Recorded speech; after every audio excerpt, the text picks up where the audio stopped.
Bem, pessoal, me pediram um vídeo sobre sistema de controle falando sobre estabilidade e lugar geométrico das raízes, né? Eu vou explicar aqui como que a gente calcula e como que a gente desenha, mas eu não vou passar no vídeo as técnicas de desenho de lugar geométrico, porque realmente ficaria um vídeo pesado, né? Então eu vou usar para essa parte do lugar geométrico o uso do MATLAB, tudo bem? Então vamos lá.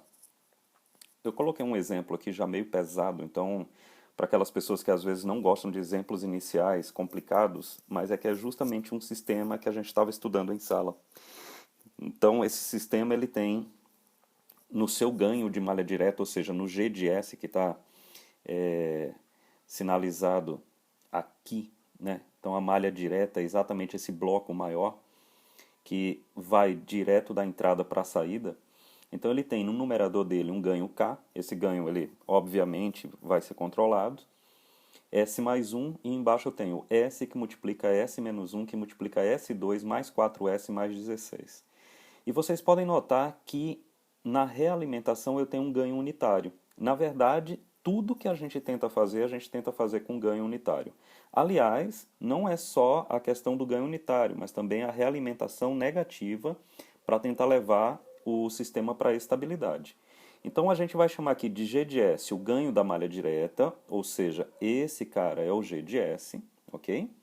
E esse cara é o ganho de realimentação. No nosso caso aqui, como não tem bloquinho, então ele pega diretamente o sinal da saída e reinjeta na entrada, para ser comparado com o R de S, que é a nossa excitação. Então aqui é a nossa excitação, aqui é a nossa resposta do sistema. Ok? Então, beleza. O que é que a gente vai fazer com isso? Tá.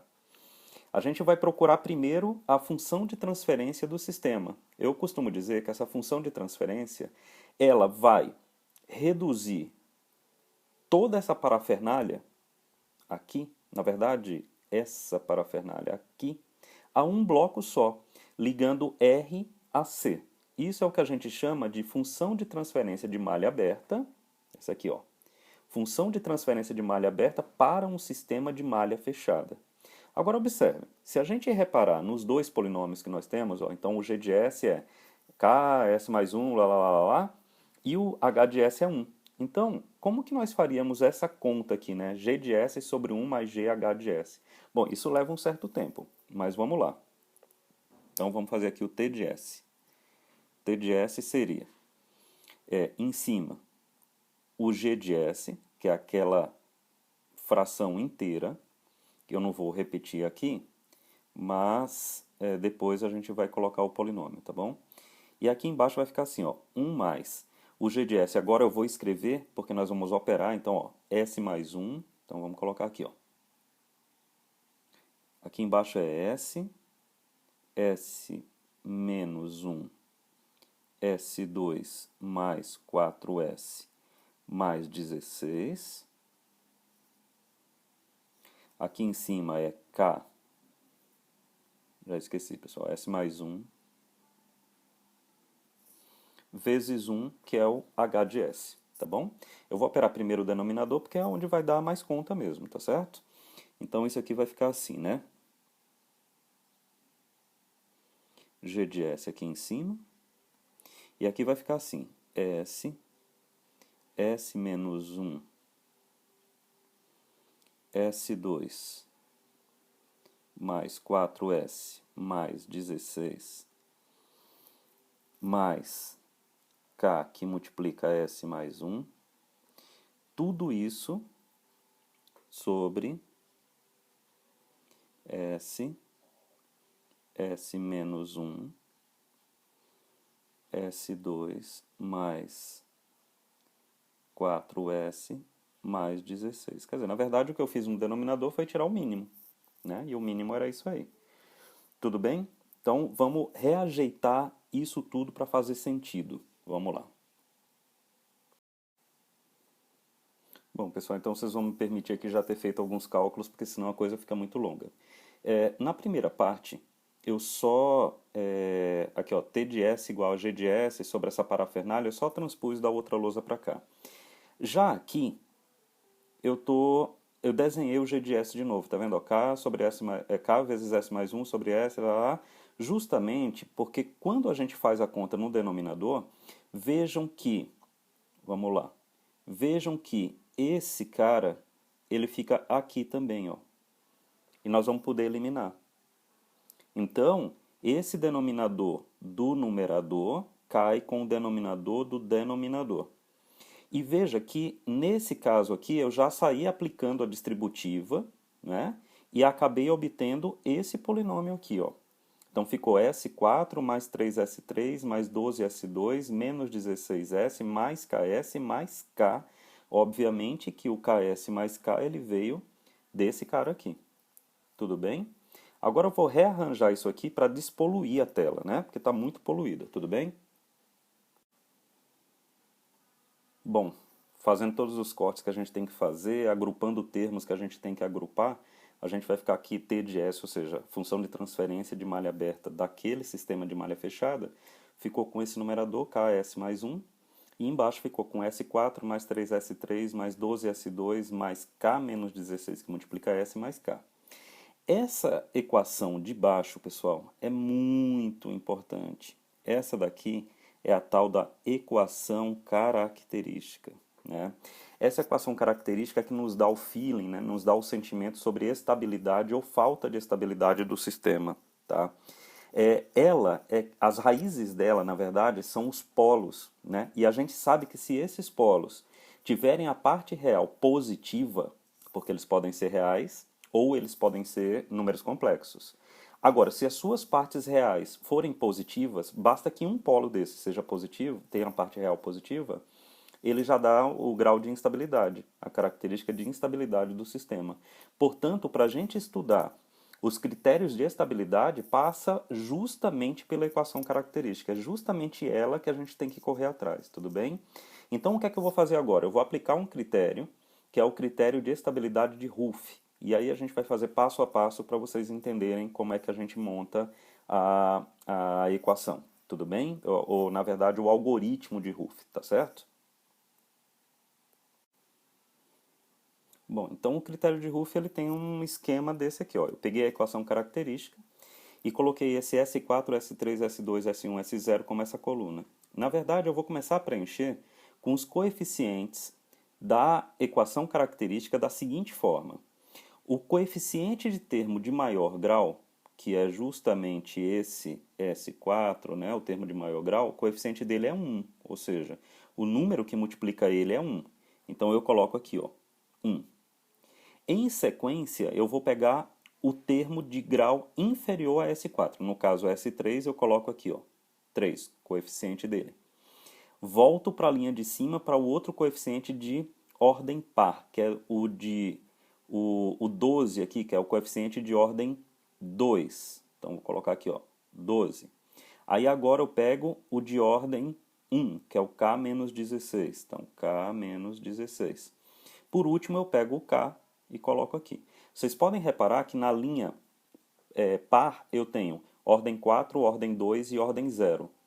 Na linha ímpar eu tenho o de ordem 3 e o de ordem 1. E é exatamente assim que a gente vai começar a fazer as contas e montar a tabela, ok? Como é que eu encontro o elemento que fica embaixo do 3? Então é simples, pessoal. Antes disso, eu vou até completar aqui, ó, embaixo com 0, só para ficar tudo simétrico, tá? É simples, ó. Para fazer essa conta, nós vamos fazer o seguinte. Nós vamos multiplicar o 3 pelo 12, subtrair da multiplicação do 1 pelo K menos 16 e dividir pelo 3. Então, eu vou repetir. Vamos lá. Eu vou multiplicar o 3 pelo 12, vou subtrair o 36, né? 3 vezes 12, 36. Vou subtrair do 36 a multiplicação do 1 pelo K menos 16 e vou dividir isso pelo 3. Tudo bem? Então, vamos lá. Vai ficar assim, né? 3 vezes 12, 36, menos 1 vezes K menos 16. 1 vezes K menos 16 dá K menos 16, né? K menos 16. Tudo isso dividido pelo 3. Então vai ficar assim. Tudo bem? Vamos fazer de novo. E como a gente já notou que a expressão de baixo vai ficar grande, pessoal, eu vou fazer o seguinte. Espertamente, eu vou transferir um pouco mais para cá, para ficar uma coisa organizada. Opa! Para todo mundo entender certinho. Então vamos lá. Eu vou multiplicar o 3 pelo 12, o 1 por isso aqui. Vou fazer a diferença entre esses dois produtos e vou dividir essa diferença por 3. Então vamos lá. 3 vezes 12, 36, menos 1 vezes K menos 16. K menos 16, tudo isso dividido por 3. Ok? A mesma coisa eu vou fazer aqui, ó. 3 vezes K menos 1 vezes 0 dividido por 3. Tudo bem? Então, vamos lá. 3 vezes K, 3K. 1 menos 0, 0. Tudo isso dividido por 3. Ok? Obviamente isso aqui é K, né? 3 vai cair com 3. Beleza. Agora, como é que eu vou calcular o número que fica embaixo desse 36 menos K menos 16? Bom, eu vou ter que fazer o seguinte. Eu vou ter que multiplicar isso por isso, subtrair esse produto e dividir por esse cara. Certo? Então a conta é mais complicada. Então o que é que eu vou fazer? Eu já vou pegar esse 36 menos K menos 16, já vou dar uma mexida nele para ficar melhor. Tudo bem? Então vamos lá. Então, pessoal, o que eu fiz aqui foi reduzir a expressão para ficar mais simples de enxergar. Então agora eu vou fazer, ó, isso vezes isso, menos isso vezes isso, dividido por isso aqui. Tudo bem? Então vai ficar como, né?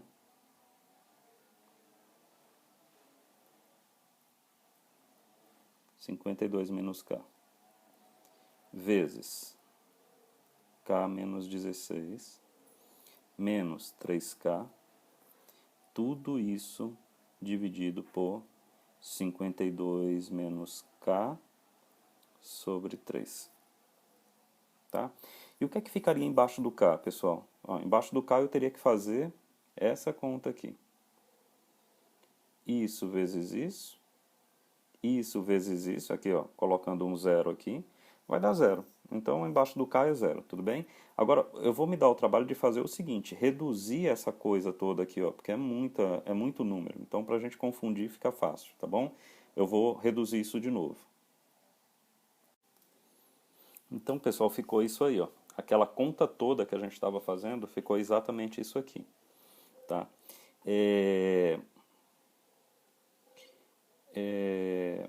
Eu estraguei um pouquinho o vídeo aqui em cima, mas tudo bem. Depois eu retomo aquele número lá, tá?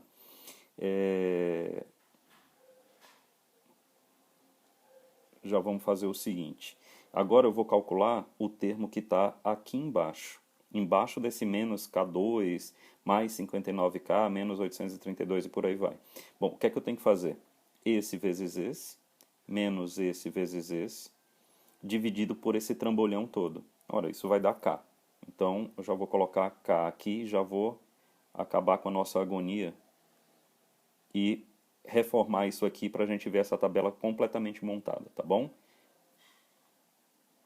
Pronto, pessoal. Coloquei em ordem aqui e a gente ficou com esses valores. É que eu tinha que afastar as outras duas colunas, senão ia ficar muito confuso.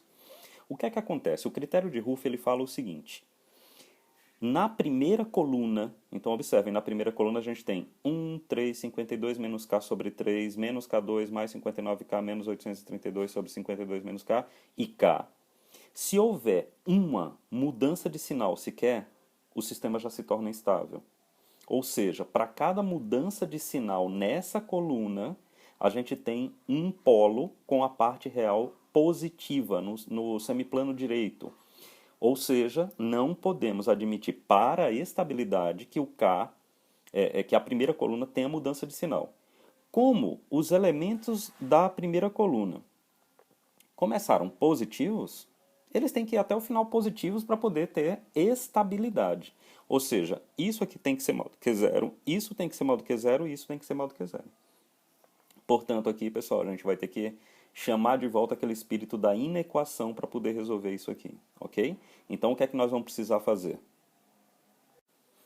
Primeira coisa é garantir que 52 menos K sobre 3 é maior do que zero. Isso aqui é uma inequação simples, né? A gente vai fazer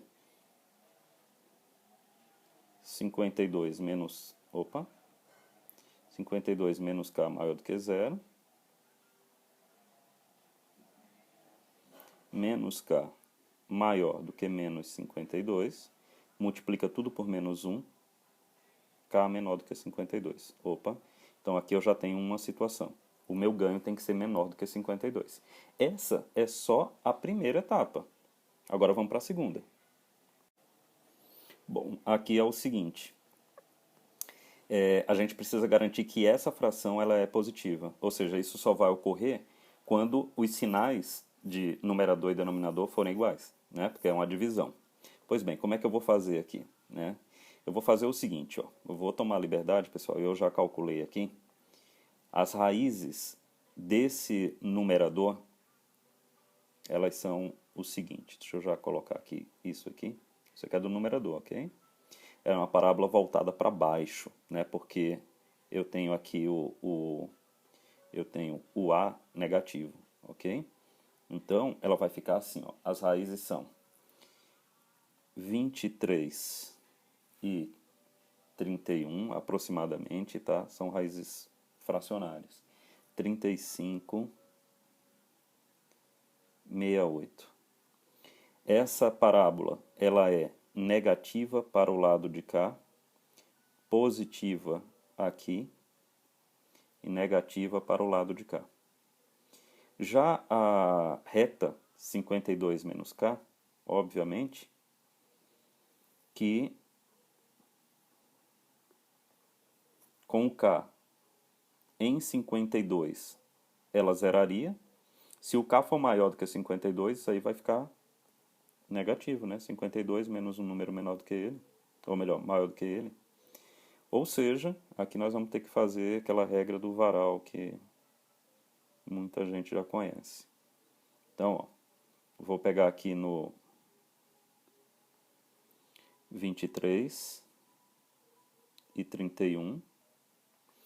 Menos dividido por mais vai dar menos. Aí vou pegar até o 35. Mais dividido por mais dá mais. Aqui eu vou estabelecer o 52. Menos dividido por mais dá menos. E acima do 52 dá mais. Ou seja, ou o K teria que estar entre 23 e 31 e 35, ou o K teria que ser maior do que 52. Observe, pessoal, que a gente já tem uma restrição que o K tem que ser menor do que 52.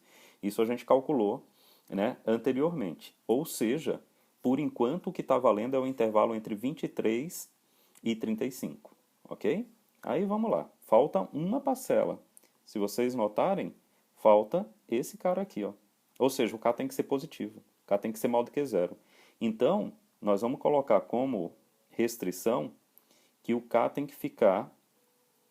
Então, a nossa solução aí vai ser 23, 31, 35 e 68, né? 23 e 31. Isso tem que ser menor do que K. Opa, o meu K tá horrível, né? E o K tem que ser menor do que o 3568. Se assim a gente proceder, ou seja, não tirar o K desse intervalo, o sistema vai ficar estável. Então, isso é o que o critério de Ruff mostra pra gente, tá bom? Então, esse vídeo, nessa parte aqui, o que eu queria mostrar é exatamente a aplicação do critério de Ruff. Agora, eu vou compor um outro vídeo em que a gente mostra isso com o uso do MATLAB. Tudo bem? Valeu, pessoal, por enquanto.